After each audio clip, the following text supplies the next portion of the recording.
தற்போது கிடைத்திருக்கிற ஒரு முக்கியமான விஷயம் என்னன்னு சொல்லி பாத்தீங்கன்னா, ஆஸ்திரேலியா தற்போது ஒரு முக்கியமான தகவலை உறுதிப்படுத்தி இருக்குது. இந்த தகவல் என்ன விஷயம்னு பாத்தீங்கன்னா, இந்த வாரம் இலங்கைக்கு அருகில இந்திய பெருங்கடல்ல ஒரு அமெரிக்க நீர்மூழ்கி கப்பல் ஈரானுடைய ஒரு போர்க்கப்பலை தாக்கி மூழ்கடித்த சம்பவத்தில அந்த அமெரிக்க நீர்மூழ்கி கப்பல்ல 3 ஆஸ்திரேலிய ராணுவ வீரர்கள் இருந்ததாக கூறப்படுகின்றது.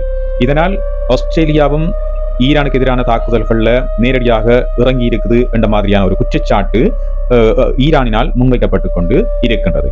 அந்த விஷயத்தை உறுதிப்படுத்தத்தான் இப்ப ஆஸ்திரேலியா ஒரு தகவலை சொல்லி இருக்குது.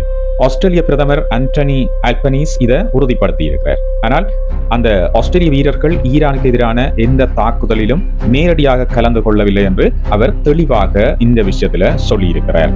அவர்கள் ஆகஸ் எனப்படும் பாதுகாப்பு ஒப்பந்தத்தின் கீழ் நடைபெறும் பயிற்சி திட்டத்தின் ஒரு பகுதியாகவே அந்த நீர்மூழ்கி கப்பல்ல இருந்ததாகவும் அவர் தெளிவுபடுத்தி இருக்கின்றார்.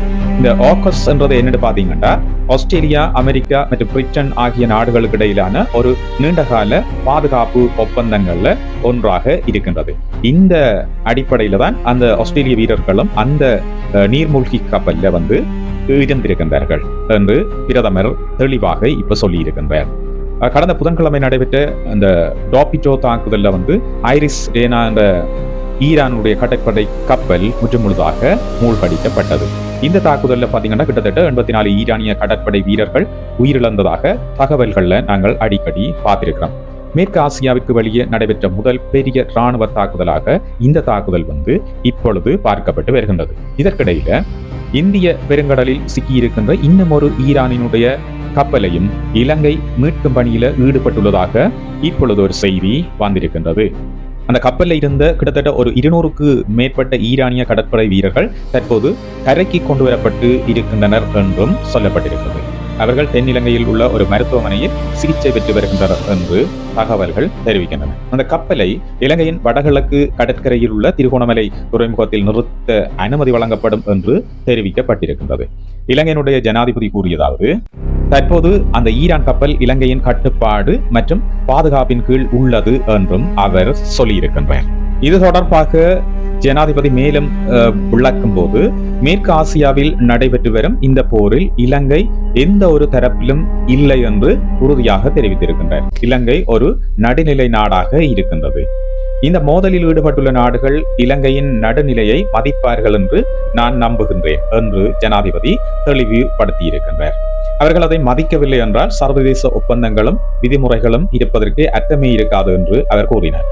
ஒரு நாடாகவும் ஒரு அரசாங்கமாகவும் நாங்கள் நடுநிலையை பேணிக்கொண்டு மனிதாபிமானத்தையே முதன்மையாக கருதுகிறோம் என்று இலங்கையினுடைய ஜனாதிபதி மேலும் தெரிவித்திருக்கின்றார். எங்கள் கடற்படை கப்பல்கள் அந்த கப்பலுக்கு சென்று கடற்படை வீரர்களை மீட்கும் பணியில் ஈடுபட்டுள்ளனர். மொத்தமாக 208 பேரை கரைக்கு கொண்டு வருவதற்கான ஏற்பாடுகள் செய்யப்பட்டுள்ளன. அதில் 53 அதிகாரிகள், 84 பயிற்சி அதிகாரிகள், 48 மூத்த கடற்படை வீரர்கள் மற்றும் 23 கடற்படை வீரர்கள் உள்ளனர் என்றும் சொல்லப்படுகின்றது. இவர்கள் அனைவரும் எங்கள் கடற்படை கப்பல்களுக்கு மாற்றி கொழும்பு துறைமுகத்துக்கு கொண்டு வருவதற்கான நடவடிக்கைகள் ஏற்கனவே தொடங்கப்பட்டுள்ளன என்று ஜனாதிபதி தெரிவித்திருக்கின்றார். ஐரிஸ் டேனா என்ற ஈரான் போர்க்கப்பல் சர்வதேச கடல் பகுதியில் பணியில் இருந்தபோது டாபிட்டோ தாக்குதலுக்கு உள்ளானது. அந்த கப்பலில் இருந்து வந்த அவசர உதவி அழைப்பை இலங்கை பெற்றது. ஆனால் உதவி சென்றடையும் முன்பே பல கடற்படை வீரர்கள் உயிர் இழந்திருந்தார்கள். இதுவரை இலங்கை அதிகாரிகள் 87 பேரின் உடல்களை மீட்டுள்ளனர். மேலும் 32 கடற்படை வீரர்கள் உயிருடன் மீட்கப்பட்டு அவர்களுக்கு மருத்துவ உதவிகள் செய்யப்பட்டு வருகின்றன என்று ஜனாதிபதி கூறியிருக்கின்றார். இந்து சமுத்திரத்தில் இடம்பெற்ற இந்த கப்பல் தாக்குதலை தொடர்ந்து பல தகவல்கள், பல குற்றச்சாட்டுகள் முன்வைக்கப்பட்டு கொண்டே இருக்கின்றன. முதலாவது, இந்தியா மீது இந்த குற்றச்சாட்டுகள் முன்வைக்கப்பட்டது. ஏனெனில் இந்தியாவிற்கு ஈரானை நோக்கி திரும்பிக் கொண்டிருந்த இந்த கப்பல் மீதே தாக்குதல் நடத்தப்பட்டு அது மூழ்கடிக்கப்பட்டது என்று ஈரான் குற்றச்சாட்டுகளை முன்வைத்திருக்கிறது. ஈரான்ல இருந்து கிட்டத்தட்ட 2000 கடல் மைல்களுக்கு அப்பால் இந்த தாக்குதல் நடத்தப்பட்டிருப்பதாக ஈரான் தெரிவிச்சிருக்குது. அதேவேளை இந்த கப்பலை தாக்கி அழிச்சது தொடர்பாக ஈரான் அமெரிக்கா மீது பல குற்றச்சாட்டுகளை முன்வைத்திருக்கின்றது. இந்த கப்பல் தாக்கி அழித்தமைக்கான பதில் தாக்குதல் விரைவில் அமெரிக்கா சந்திக்கும் என்றும், இந்த தாக்குதல்கள், அதாவது அவர்களுடைய பதில் தாக்குதல்கள் தொடரும் என்றும் ஈரான் இப்ப ஒரு அச்சுறுத்தலை வந்து அமெரிக்காவுக்கு விட்டிருக்குது. இந்த மத்திய கிழக்கில ஈரான்ல ஆரம்பிச்ச அமெரிக்க இஸ்ரேல் ஈரான் யுத்தம் பாத்தீங்கன்னா இப்ப பல நாடுகள்ல பரவி கொண்டு வருது. ஒவ்வொரு நிமிடமும் ஒவ்வொரு நொடியும் ஒவ்வொரு விஷயங்கள் நடந்து கொண்டே இருக்கு. உலகத்தில மிகப்பெரிய மாற்றங்கள், மிகப்பெரிய நிகழ்வுகள் தொடர்ந்து இடம்பெற்றுக் கொண்டே இருக்குது.